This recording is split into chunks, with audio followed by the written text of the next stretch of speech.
আজকে অনেক দিন পর মেয়েকে নিজের হাতে সকাল থেকে রাত অবধি রেডি করিয়ে দিলাম।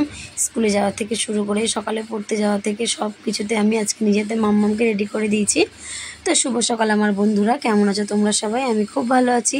আশা করি তোমরা যে যেখানে আছো ভালো আছো এবং সুস্থ আছো। তোমাদের সবাইকে সোমা স্টাডি ব্লগে স্বাগত জানাই। হুগলি জেলার ছোট্ট একটি শহর ব্যান্ডেল থেকে আমি সোমা তোমাদের সাথে দেখো চলে এসেছি আজকে নতুন একটা দিনে, নতুন একটি সকালে, আবার নতুন একটি ভিডিও নিয়ে। তো তোমাদের সবাই চলো আজকে ভিডিওটা স্টার্ট করি। বড়দের প্রণাম আর ছোটোদের বুক ভরা ভালোবাসা দিয়ে আজকের ভিডিওটি আমি এখান থেকে স্টার্ট করছি।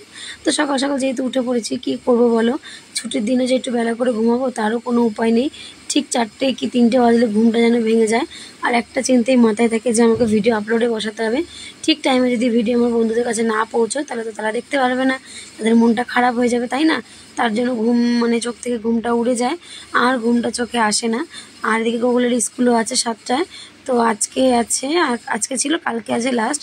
কালকে হাতের কাজ হয়ে গিয়ে শেষ, আর গুগলেরও স্কুল ছুটি পড়ে যাবে একবারে সেই রেজাল্টের দিনে। তো যতই যা বলো, শ্বশুরমশাই ঘুম থেকে উঠে বলছে এত সকাল সকাল উঠে কী করছো তুমি, শুয়ে থাকতে পারতাম, কাজ নেই যখন। আমি বাবা কী জানি ঘুমটা যেন ভেঙে গেছে। আর এই যে ভিডিও আপলোড করতে হবে, সবথেকে বড় চিন্তা হচ্ছে আমার ওটা, কারণ নেটের বহুত সমস্যা হয় বাড়িতে। আমি ভিডিও আপলোড করার বসি, আমাকে ফোন নিয়ে রাস্তায় দাঁড়িয়ে থাকতে হয় প্রায় 8 ঘন্টার মতো। তো অনেকে মনে করে যে ভিডিও করাটা অনেক সহজ, অনেক কোনো কষ্ট হয় না, এতে কোনো খাটনি নেই। কিন্তু একটা যে ভিডিও করে সে জানে এই ভিডিও করতে যে তার কতটা খাটনি পড়ে। তো দেখো, সবাই বাড়ি থেকে ভিডিও করো, বাড়ির সংসারে কাজ করে ভিডিও করো, ঠিক আছে। চলো, আমি দেখো আমার ঘর বাইরে সব দিক সামলেও কিন্তু আমাকে ভিডিও করতে হয়। ঘরের সব কাজ টাজ সেরে রাত্রে সবাইকে খাইয়ে দিয়ে ঘুম পাড়িয়ে আমি তারপরে ভিডিও এডিট করতে বসি, সব কিছু ঠিকঠাক করি। তো সেটা করতে করতে আমার প্রায় 12টা 12:30 বেজে যায়, তাই না? সারাদিনের একটা এই জার্নিং ধকল, তারপরে যদি এই একটা ভিডিওর একটা এক্সট্রা কী করতে হবে কী করতে হবে না, এটা করলে কপিরাইট চলে আসবে, ওই সাউন্ডটা দেওয়া যাবে না, এইভাবে দেওয়া যাবে না। তো ইউটিউবের প্রচুর গাইডলাইন্স আছে, সেগুলোকে মেনে চলতে হয়। তো দেখো, সকাল সকাল উঠে আজকের দিনে যে ভিডিওটা আমি তোমাদের সাথে শেয়ার করবো সেটা সম্পূর্ণ অন্যরকমই হবে। ডেলি লাইফস্টাইল তো আছে, তার সঙ্গে বাড়ি থেকে যে কাজগুলো আমাকে করতে হয়, ডেলি লাইফস্টাইলে যে কাজগুলো আমি করতে পারি না সকাল থেকে উঠে রাত অবধি, যেগুলো টুকটাক করার সেগুলো করিনি। আর যখন বাড়ি থেকে তখন যেগুলো এক্সট্রা কাজ আছে সেইগুলো বেরিয়ে যায়, সেগুলো করতে হয়। নিজেকে মাথায় চিন্তা করতে হয় যে আজকে আমি কোন কাজটা করব, কোন এক্সট্রা কাজটা করলে আমার একটু কাজটা আগাবে। তো আজকে দেখো, বাইরের গামলা বালতি এগুলো সব মেজে নেবো, জলের বোতলগুলো পরিষ্কার করব, কারণ এগুলো তো আর রোজ করা হয় না, রোজ সম্ভব হয়ে ওঠে না, সপ্তাহে একদিন করে আমাকে এগুলো করতে হয়। তো তার জন্য দেখো আমি এদিকে গামলা বালতিগুলো মেজে নেবো। আর ওখানে আয়রন পাউডার, একটু নিরমা দিয়ে আর কিছু কাগজের পেপারের টুকরো দিয়ে আমি বোতলগুলোকে ভিজিয়ে রেখেছি। তো পেপারের টুকরো দিয়ে বোতল ভিজিয়ে রাখলে নাকি খুব সুন্দর পরিষ্কার হয়। আর সত্যি বন্ধুরা, বোতলগুলো কিন্তু খুব সুন্দরই পরিষ্কার হয়েছিল। আর তারপরে দেখো, এই যে আমি এখানে নিয়েছি শিউলি পাতা। মাম্মাম বলেছে যে মা একটু পাতা রস করে দিও না, খাবো। তোমার দাদাভাই এনে দিয়েছে, আগের দিন তো গোগলকে তোমার দাদাভাই করে দিল, আজকে আমি মাম্মামের জন্য করে দিলাম। তো যে বললাম সকাল থেকে রাত অবধি আজকে মাম্মামের জন্য অনেক কিছু করেছি নিজের হাতে করে। তো সব কিছু করার মধ্যে একটা আনন্দ থাকে আলাদা, কারণ রোজ রোজ মেয়ে একা খায়, একা চুল বাঁধে, একা ড্রেস পরে, সব কিছু একা একাই করে ও নিজের হাতে করে করে। তাই আমাকে কাল রাত্রেবেলা বলছে, মা তুমি তো কালকে বাড়ি থাকবা, আমাকে একটু সকালবেলা রেডি করে দেওয়া, একটু ভাত খাইয়ে দেওয়া মা, আমার খুব ভাল লাগে, সবার মা খাইয়ে দেয়, সবার মা সব জায়গায় যায়, আমি আমার মাকে পাই না। তো আমি বলি কী করবো বাবা বলো, আমাকে তো তোমার জন্যই, তোমাদের জন্য আমাকে যেতে হয় বাইরে, বলো আমারও কি ইচ্ছে করে তোমাদেরকে ছেড়ে? আমিও তো দেখি চোখের সামনে, আমার চোখের সামনে যখন সব মায়েরা তার বাচ্চাদেরকে নিয়ে সব জায়গায় যায়, কত সুন্দর আগলে আগলে রাখে, কিন্তু আমি যে পারি না, আমি তো অনেক দূরে থেকে তোমাদের থেকে ততক্ষণ, তাই না? তো আমারও চিন্তা হয় সেখানে বসে যে আমার মেয়েটা কী করছে, ছেলেটা কী করছে, এই চিন্তা ভাবনাগুলো তো আমার মধ্যেও কাজ করে। আমাদের ঠিক আছে মা, তোমাকে সকাল থেকে আমি সব কিছু করে দেবো। এই যে টুপিটা পরবে, রোজ দেখো নিজে কিন্তু পরে, আজকে আমাকে বলছে মা তুমি টুপিটা পরিয়ে দাও না। তারপর দেখো টুপিটা আমি নিজে পরিয়ে দিলাম, ছাতু গুলিয়ে দিলাম, ছাতুটা খেয়ে আবার মুখটাও মুছিয়ে দিলাম। তারপরে চলে আসলাম বিছানাতে, বিছানা তুলতে হবে যেহেতু।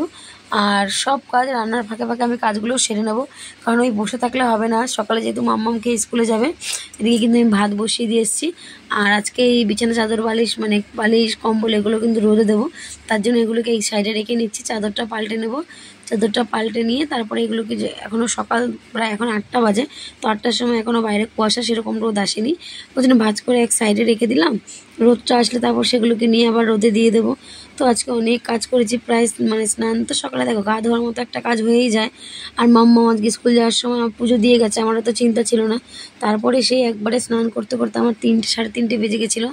আজকে আমাদের বাড়ি বাসন বেরিয়েছিল, এত বাসন এত বাসন, মানে কাজের লোক রাখলে সে পালিয়ে যাবে, ভয়ে বলবে না না এবারই কাজ করবো না। আর যদি কাজ করি তো বাসন মাজতে গেলে প্রায় 2000 টাকা মানে মাসে বাসন মাজার জন্যই দিতে হবে, তাই না? তো দুপুরের দুঘরের রান্না তো বাবার জন্য মা তো আলাদা রান্না করে, তোমরা জানো। বাবা হালকা তেল মশলায় কোনো রকম মানে অনেক কিছু বাজে, যে ডাক্তার বাবাকে বলেছে। তো মাসের জন্য বাবার জন্য আলাদা রান্না করে। তো মার ঘরের কিছু বাসন বেরিয়েছে, আমি রান্না করেছি, সেই বাসনগুলো বেরিয়েছে, তাই না? কত বাসন বেরিয়েছে, সেই সব বাসনগুলো একসাথে মেজেছি। তো তোমাদের সাথে সেটাও শেয়ার করেছি যে কত বাসন বেরিয়েছে। আর এখানে দেখো গোগল যখন বিছানায় শুয়ে থাকে না, পা দিয়ে দিয়ে আলনাটাকে লাথি মারে আর আলনার জামা প্যান্টগুলো নিচে পড়ে যায়। তো সেইগুলো দেখো নিচে পড়ে গেছিলো, আমি বিছানা গোছাতে গিয়ে দেখি। তো সেইগুলোকে আবার জায়গায় রেখে দিলাম, তুলে ভাঁজ করে সুন্দর করে। গোছানো জিনিস মাঝে মাঝে একটু উল্টে পাল্টে গোছাতে হয়, তাই না? যেমন আজকে টিভিটা পরিষ্কার করেছি, ফুলের টবগুলো পরিষ্কার করেছি, অনেক কিছু মাম্মামের বই খাতার র্যাক পরিষ্কার করেছি। তারপর যেখানে কাজের জিনিসগুলো আছে, টিপ সিঁদুর মিঁদুর কৌটো তেমন থাকে, সেইগুলো সব পরিষ্কার করেছি। তো A to Z সব কাজই করে নিয়েছি। তো চলো কাজগুলো করতে থাকি আর তোমার সাথে দেখো, দেখতে থাকো, আশা করি তোমাদের ভালো লাগবে। আর যদি কারো আমার ভিডিওটা কোনো অংশ ভালো লেগে থাকে বন্ধুরা, অবশ্যই একটা লাইক করে দিও। আর যারা আমার চ্যানেলে নতুন বন্ধুরা ভিডিও তোমরা দেখছো এখনও আমার চ্যানেলটিকে সাবস্ক্রাইব করোনি, তো সাবস্ক্রাইব করো করো করো, বলবো না কখনোই, কারণ তোমরা যদি মন থেকে না চাও আমার বলাতে কিছু আসবে যাবে না, তাই না? তো মন থেকে যাদের ভালো লাগবে তারা অবশ্যই আমার পাশে থেকে যেও বন্ধুরা। তো চলো ভিডিওটা কন্টিনিউ করি, তোমরা দেখতে থাকো।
তো দেখো সকালে তো এক পতন জামা প্যান্ট কেচে দিয়েছি, তারপর আবার লুঙ্গিটা ভেজানো ছিল তোমার দাদাভাই, লুঙ্গিটাকে পিটিয়ে পিটিয়ে কেচেছি, ভালো পরিষ্কার হয়েছে।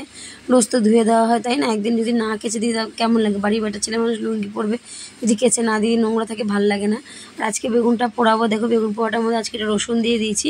তো আমি প্রায় দেখি মানুষ রসুন দিয়ে বেগুন পুড়িয়ে খায়, তো কেমন লাগে আজকে আমি একবার নিজে ট্রাই করে নিচ্ছি। কোনোদিনও আমি রসুন দিয়ে বেগুন পোড়া খাইনি, পেঁয়াজ শুকনো লঙ্কা পোড়া। আর যেহেতু শুকনো লঙ্কা আমি খাই না, আমাদের বাড়িতে কেউই খায় না বলে আমরা কাঁচা লঙ্কাই ব্যবহার করি। আর রান্না করতে করতে না বড্ড জল পিপাসা পেয়ে গেছে জানো তো, দিয়ে আবার একটু জল খেয়ে নিলাম। জল তো দাঁতে দিলে মানে ছ্যাদ করে উঠছে, এত ঠান্ডা। আর এদিকে দেখো বেগুন পোড়াটা হয়ে গেছে, বেগুন পোড়াটা তাড়াতাড়ি করে ছাড়িয়ে মেখে খাইয়ে দেবো, কারণ মেয়ের গাড়ি চলে আসবে ওকে নিতে। তাই জন্য তাড়াতাড়ি করছি। আর গরম লাগছে হাতে, কিন্তু কি করবো বলো, গরম লাগলে উপায় নেই, মেয়ে খেয়ে যাবে, আমার তাড়াতাড়ি করতে হবে। কারণ আর এদিকে আমি বেগুনটা ছাড়াচ্ছি আর মেয়ের সাথে কথা বলছি, মেয়ে দাঁড়িয়ে আছে ওখানে। তো বাড়িতে মাছ এসছে, মা ডাক দিল, যে সময় মাছ এসছে নিবি, আমি কী মাছ বলছো, আয় না। তারপর দেখি যে কাচকি চুনো হয় না, একদম ছোট ছোট চুনোগুলো, তো এইগুলো সবাই খেতে পারবে, এগুলো তো কাটার কোনো ভয় নেই। কারণ আমাদের বাড়িতে মাছ আনতে গেলে প্রচুর সমস্যা হয়, কারণ আমাদের ঘরে মাছ খুব কমই হয়, কারণ ডিম সয়াবিন মাংস এইসবটাই বেশি হয়। কারণ মাছে কাটা থাকে, কেউ খেতে চায় না একমাত্র আমি ছাড়া। ওর জন্য আমি সেদিকে ফুলকপি দিয়ে কাতলা মাছ করেছিলাম, 6 পিস মাছ জানো, আমার 3 দিন বসে খেতে হয়েছে, আমি নিজেই খেয়েছি দুবেলা, কেউ খায়নি। তাই জন্য মাছগুলোকে ধুয়ে ঠুয়ে রেখে দিলাম, যে পরে আগে মাম্মামকে রেডি করে দিই, মাম্মাম স্কুলে যাক, তারপরে আমি সব রান্না আস্তে ধীরে সুস্থে করব। এদিকে মাম্মামের ওড়নাটা দেখো, বারবার না সিনথেটিক ওড়না তো বারবার সরে যাচ্ছে, আর মানে সেটটা মেকআপ না হলে তো ভালো লাগবে না দেখতে, তাই না, তাই জন্য বারবার করতে এত অস্বস্তি, মানে বিরক্ত হচ্ছে। আমি যে ধুর বাবা, বলছে কী করবো, আমার দিকে স্লিপ কেটে কেটে পড়ে যাচ্ছে, যত মেকআপ দিচ্ছি তত না সেই মানে সরে সরে যাচ্ছে। আবার ঠিকঠাক করে দিলাম, দিয়ে সেফটি পিন লাগিয়ে দিলাম। তো এইভাবে মাম্মামকে দেখো রেডি করে দিলাম।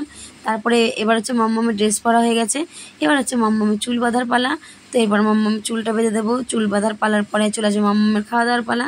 তো মাম্মামকে খাইয়ে দেবো। তো গরম ভাত হাতে নিয়ে খাওয়াচ্ছিলাম আর ফু দিচ্ছিলাম, বলে মা তুমি রাখো টেবিলে রেখে আমাকে খাওয়া, আমি না তুই নিয়ে দাঁড়া আমি খাইয়ে দিচ্ছি। তারপর আবার চুল বাঁধা টাধা হয়ে যাওয়ার পর ওকে আবার খাইয়ে দিলাম, খাইয়ে দেওয়ার পর আবার ওই স্কুল চলে যাওয়ার পর তারপর আবার যা যা কাজ সেগুলো শুরু করলাম।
তো ঘরে একটু বিনস ছিল, তারপর তোমার সিম, আলু, বেগুন এসব কেটে নিয়েছিলাম লম্বা লম্বা করে, আর পেঁয়াজ, টমেটো, কাঁচা লঙ্কা, রসুন কুচিয়ে নিয়েছিলাম। তো সেটা দিয়ে ভালো করে প্রথমে কালো জিরে সোমবার দিয়ে রসুন, পেঁয়াজ, লঙ্কাটা ভেজে নিয়ে তার মধ্যে সবজিগুলো দিয়ে ভেজে, মাছটা দিয়ে ভেজে নামানোর আগে একটুখানি যে ভাজা মশলাটা ঘরে বানিয়ে থাকি আমি, সেই মশলাটা ধনেপাতা দিয়ে নামিয়ে নিয়েছি। তো ভালোই হয়েছে কিন্তু চুনো মাছের ঝালটা। আর এদিকে মোচা করেছি, ছোলা দিয়ে মোচা, আগের দিন রাত্রে মোচা নিয়ে এসেছিলাম, তোমাদেরকে তো দেখালাম, সেই মোচা করেছি। আর একটা দিদিভাই, পিঙ্কি দিদিভাই আমাকে প্রায় বলে, দিদিভাই লাঞ্চ ভিডিও শেয়ার করো, লাঞ্চ ভিডিও শেয়ার করো, একটু বড় ভিডিও শেয়ার করো। তো আজকে দেখো, আজকে লাঞ্চ ভিডিওটা, আজকে অনেক দিন বাদে সবাই মিলে একসাথে খেতে বসেছি, তো সেই ভিডিওটা তোমাদের সাথে শেয়ার করলাম। বন্ধুরা, একসাথে বসে খাওয়ার মজাটা যে কত, সেটা যারা যারা একসাথে বসে খাও তারা জানো। তো রোজ তো খাওয়া দাওয়া বলতে দেখো সেই রাত্রেবেলা কোনো রকম খেয়ে দিয়ে শুয়ে পড়ি। তো আজকে মাকে বললাম, মা বললো চলে আয়, তুই খেয়ে নে, তারপর স্নান করে। না মা, ভালো লাগবে না, বললো চ না। তো মা যখন জোর করলো, আর বড়রা বলে খাবার সামনে কি যদি সাধে না, সেই খাবার খেতে হয়, অপমান করতে নেই। তার জন্য গিয়ে দেখো ভাত বেড়ে দিলাম সবাইকে, দিয়ে সবাই মিলে একসাথে খেয়ে নিই। তারপরে যা বাসন ধোয়াটা, ঘরটা পরিষ্কার করার পরে স্নান করে উঠেছি প্রায় তোমার 3টে, 3:30 বাজে। আর তারপর না আমি শুয়েছি, এত কাঁপানি দিয়ে জ্বর এসছে আমার, কি বলবো, মানে কাঁপাচ্ছে, খালি শরীর কাঁপাচ্ছে। আর এদিকে দেখো সন্ধ্যাবেলা বাজারে গেলাম, গুগলের হাতের কাজ আছে, তার জন্য কিছু জিনিস কেনার ছিল, সেই জিনিসপত্র কিনলাম, টুকটাক বাজার করার ছিল, বাজার করলাম। তো আজকে আর তোমাদের সাথে এই বাজারের কিচ্ছু শেয়ার করবো না, দেখাতে পারবো না, কারণ এমনি ভিডিওটা অনেক বড় হয়ে গেছে। তো কালকে তোমাদের সাথে শেয়ার করব। আর আমি আর তোমার দাদাভাই যেহেতু সিঙ্গারা খেয়েছিলাম, বাড়িতে কিছু খাওয়া হয়নি, অনেকদিন বাদে একসাথে বসে দুজনেই মিষ্টির দোকানে সিঙ্গারা খেলাম। তো মাম্মাম যখন পেটে ছিল তখন প্রায় আমরা ওই মিষ্টির দোকানে যেতাম, মিষ্টি খেতাম, সিঙ্গারা খেতাম, তাই সেই দিনগুলোর কথা মনে পড়ছিল, আর এত খারাপ লাগছিল। আর এখানে দেখো ওদের 4 জনের জন্য মিষ্টি নিয়ে এসেছি, মাম্মাম, গোগল, বাবা মার জন্য, তো বাবা মারটা দিতে গেছে। আর এখানে দেখো গোগলের যে হাতের কাজটা চাঁদমালা দিয়েছিল, তো সেই চাঁদমালাটা বানিয়েছি, যেরকম পেরেছি সেরকম বানিয়েছি। কি করবো বলো বন্ধুরা, কারণ সময় পাইনি, আজকে সময় পেয়েছি, কালকেই হাতের কাজ। তো এই রাতটুকুনির মধ্যে যেটুকুনি পেরেছি, নিজের অভিজ্ঞতার দিকে যেটুকুনি বলে, নিজের মন থেকে এটাই বানিয়েছি। জানি না কেমন হলো, তোমরা অবশ্যই আমাকে কমেন্ট করে জানিও বন্ধুরা, গোগলের হাতের কাজটা কেমন হলো। কালকে সকালে এটা গোগল স্কুলে নিয়ে যাবে। তো চলো বন্ধুরা, আজকের মতো ভিডিওটা এখানে শেষ করছি, আবার কালকে দেখা হবে নতুন একটা দিনে নতুন একটা ভিডিও নিয়ে। ততক্ষণের জন্য সুস্থ থেকো, ভালো থেকো, এবং এইভাবে আমার পাশে থেকো, আমাকে সাপোর্ট করো। আর যদি ওই যে প্রথমে বলি, যদি ভিডিওটা কোনো অংশ ভালো লাগে থাকে, অবশ্যই একটা লাইক করে দিও বন্ধুরা। আর তোমাদের তো এত সুন্দর সুন্দর কমেন্ট পেয়ে আমি সত্যি সত্যি অনেক অনেক অনেক হ্যাপি। তো চলো, tata, good night, love you all বন্ধুরা, আবার কালকে দেখা হবে।